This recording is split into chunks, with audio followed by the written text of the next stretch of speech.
I beg of you, dear friends, if you've not yet experienced the full events of Ragnarok, spoilers are coming. Vanaheim is a very large realm, but it was the most ambitious realm I think the studio's ever tackled. We wanted to do so much, and we did so much, and somehow we pulled it off.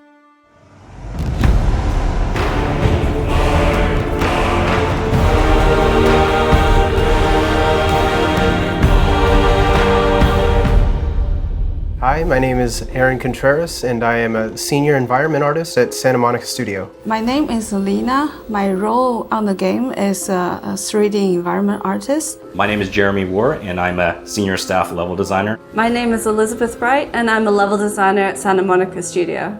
Hi, my name is Christopher Lloyd, and I'm the lead visual effects artist. My name is Carol Williams. I am the level design producer on God of War Ragnarok. As a level design producer, I help create the world that you see in the games. We work very closely with the environment artists, VFX artists, lighters to really bring the world together. My role as a level designer, I get to create a lot of the really interesting and different gameplay spaces that the player gets to play through. Level designer will create the map already with some very simple environment. Our job is to make it pretty and make it real. So my role as a visual effects artist, if you made a cake, we would be the frosting. So we add the art on top of other art. For example, Kratos' blades, we do the fire on them. If there's weather, snow, magic, that's all visual effects.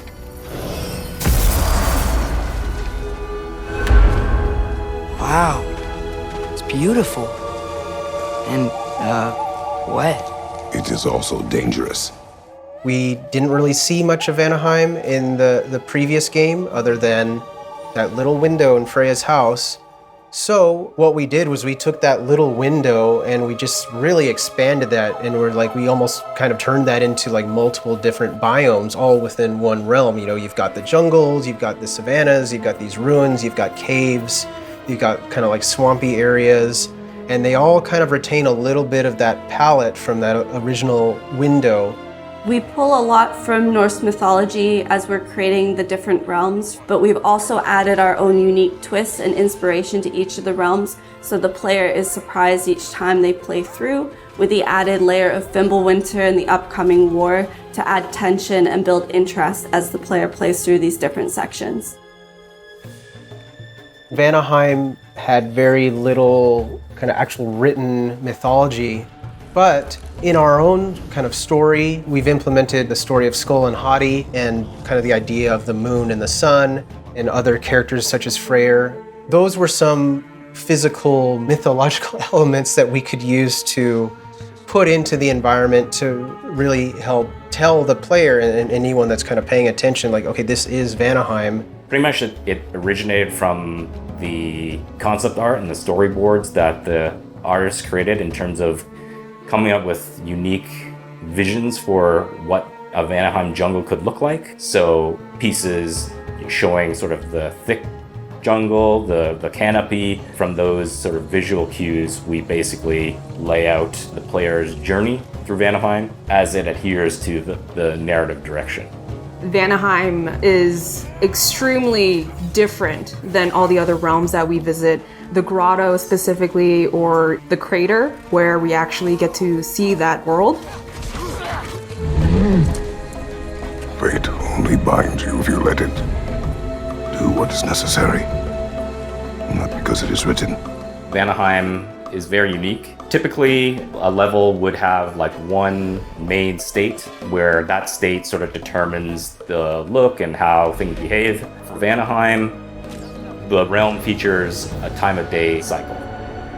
So what that means is that all areas of the level, except for a small few, every area has two different states that are fully functional and determine, their behavior. Implementing the day-night cycle kind of meant like, okay, what can we do with the plants? Can we make plants animate, or can we have a scene where you're there during the daytime, then you come back later and it's drastically different? We have to make effects for the daytime and the nighttime, so that way they read on both levels. So in the daytime, it's a lot more subtle, but everything still reads well and feels natural. At night, we want, effects to kind of glow. You'll notice some plants will start having some nighttime glowing feel. There's certain foliage or plant life that would be active. Different wildlife could be active. Enemies that the player may fight are tied to the time of day. And the way that Vanaheim is set up, the level can transition from one state to the other at a moment's notice. And that's particularly important once the player gets control of the time of day later on in the game, where they can pretty much change it at their discretion. It was a very challenging under the hood to get all these parts to work correctly. Yeah, it was a very satisfying challenge to accomplish. I don't know if you've ever been in a jungle before, but it gets pretty disorienting. So, whether it be day or night, you'll just get lost. And that's something that we've had to figure out how to help players get the direction they need. And again, adding the layer of the day versus night made it even extra challenging. My priority, other than to make things beautiful and realistic, I also focus on how to make plays memorable, so it's not feel generic or repetitive, or for player to get lost easily. I would, let's say, put a very weird shaped rock on the side of the road, and so when player passes by, they will be like, oh, I remember that rock. Or put a massive root that comes out from the ground, and that will have some impact to player. What we can do to help the player is kind of guide them through kind of environmental storytelling. We're also thinking about what other kind of elements can we put in there that can remind the player of the story, or of things that have happened, or maybe are foreshadowing things that are going to happen. If there's an enemy coming up that you've never encountered before, maybe there's some bones or some footprints on the ground or scratch marks, something to kind of indicate, something's coming that you weren't expecting.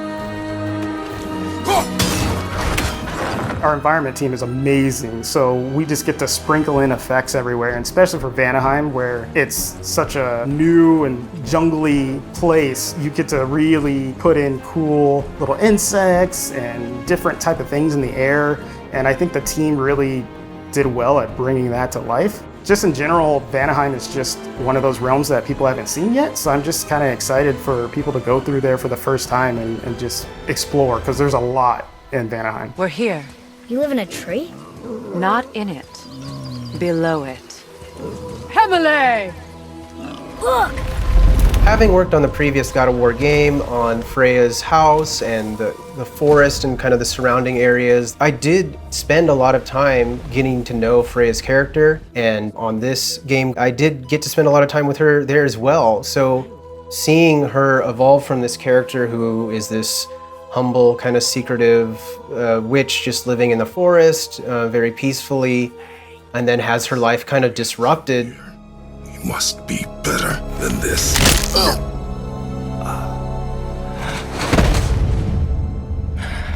In the last moments of God of War 2018, what Kratos had done to Freya by killing her son. He saved your life! He robbed me of everything! We left off seeing Freya very angry and bitter towards Kratos, wanting revenge.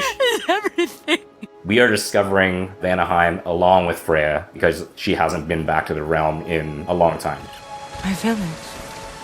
I hardly recognize it. I used to play hide and seek with Freya in the crops.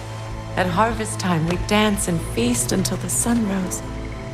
Why did I have to come back here and be reminded of all this? We want to show sort of the decline that the realm has suffered in her absence, sort of the heartbreak that she would feel when she revisits areas that were once vibrant, that have now succumbed to Odin's forces and their occupation of Vanaheim.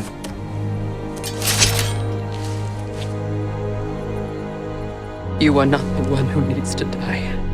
Just in the environment art alone, you can see this realm used to be something much greater. Freya used to be someone much greater. She used to be a queen, but that's all but forgotten now. All you see are these strewn bits of stone and metal and everything just intertwined with the jungle environment. We want to sort of visually tell that story and sort of communicate that kind of pain that maybe she would feel on discovering, the destruction. But I think there's also a bit of like a redemption as well in terms of her finally coming back and trying to reclaim what was once under her rule, and then sort of showing some hope for the future in terms of her starting to mount a resistance against Odin. On your right! Just seeing everything put together, seeing what environments did with all the creatures and the animals and the plant life. My proudest moment with our game is just seeing all of it from start to finish coming to life. The people that worked so hard on it, they really worked hard to pull that world together, and it really shows in how fun it is, even how beautiful it is. Seeing what it became is really amazing to me. When designing a new realm, we definitely take player expectations into consideration, as we want to still surprise and delight the player by creating a new space that they have not seen before, but also still maintaining the high standard of quality that we've provided to them in previous realms. It feels good to see, once everything is put together, how much impact it really has. The last time I played it, it's fantastic, and I think people will really enjoy it.